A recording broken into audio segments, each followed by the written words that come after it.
Dahil kay Anthony nakalimot na si Lebron ay 1 out of 23 mula sa 3-point area sa last 5 games. Naka 12 points naman si Anthony Davis kontra Minnesota. Tapos sa Miami Heat naman naka 8.7 rebounds, 5 assists at 3 out of 14 pa sa field. So hanap lang ako ng dahilan, kailangan yon kasi hindi pwedeng wala. Sa report kasi nakalagay doon na merong injury sa paa si Anthony Davis. Ito yung katulad ng kay Klay Thompson. Mag-iisang buwan na kasing nakalagay yung injury report na yung kay AD at hindi naaalis. Pati si Dalton nahawa na rin, 3 sunod ng game bagsak yung stats. Pinagtanggol naman agad ni Lebron si JJ Redick na hindi coach yung may sala kundi sila. Siya na yung nag-take ng accountability. Sinabi rin naman ni AD na kapag masama yung laro niya, pangit din yung kakalabasan ng game ng Lakers. Exaggerate ko lang ng konti. Inamin na ni Anthony Davis na siya yung bumubuhat ng Lakers. Hindi siya naninisi pero ang sinabi niya, sa kanya magsisimula na kapag maganda yung nilaro niya, maganda rin yung lalaruin ng mga kakampi niya. So in short, tagabuhat si Anthony Davis. Parang kakaiba na din si Lebron, parang walang urgency ngayon. Kasi dati babanatan talaga nila yung coach yung magpaparinig siya. Pero kapag binanatang kasi ni Lebron si JJ Redick, malamang bawian siya sa mga podcast din ni Redick.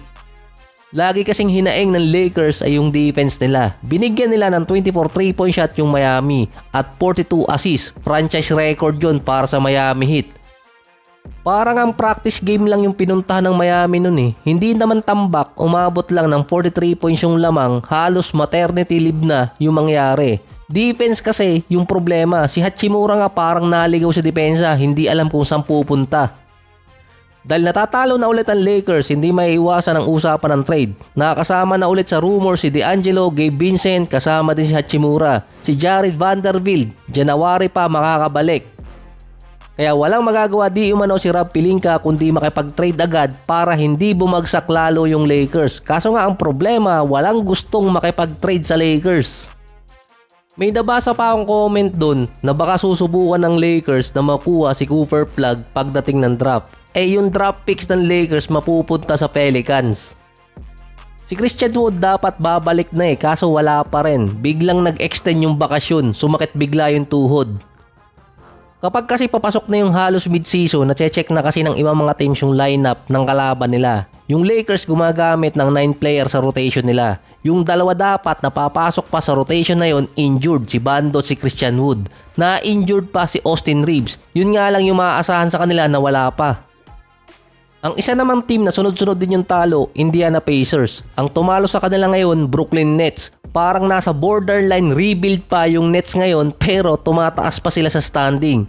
Nagwala na si Haliburton nung nakaraan. Kinall out na niya yung kanyang mga ka-teammate dahil halos walang effort na binibigay. Actually marami talaga siyang sinabi na litanya. In short, nagre-reklamo na siya sa effort ng team niya.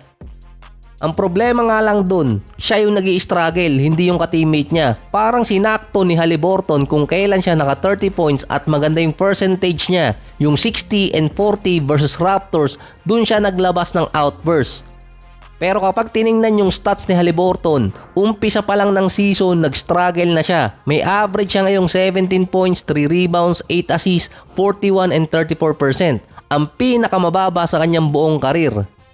Kahit meron pa siyang 3 3-point shot per game, bagsak naman siya sa 34%. Sa starting unit pa ng Pacers, bukod kay Keaton Jackson, si Haliburton yung merong pinakamababang percentage sa field. Yung numbers niya bumaba kumpara nung nakaraang season. Kung meron mang may karapatan dun sa Indiana Pacers na mang call out ng teammate, ito ay sina Piolo Pascal Siakam, Benedict Maturin at si Miles Turner dahil sila yung matataas yung percentage at okay yung nilalaro via stats. After naman ang talo ulit ng Pacers kontra sa Brooklyn, tahimik na naman si Haliburton. Naka 17 points, 3 rebounds, 8 assists, kaso nga lang 38% sa field at 14% sa 3-point area. Hindi rin naman maganda yung nilaro ng mga ka-teammate niya, kaso pati rin naman siya, hindi rin ganun kaganda kung pagbabasihan yung percentage.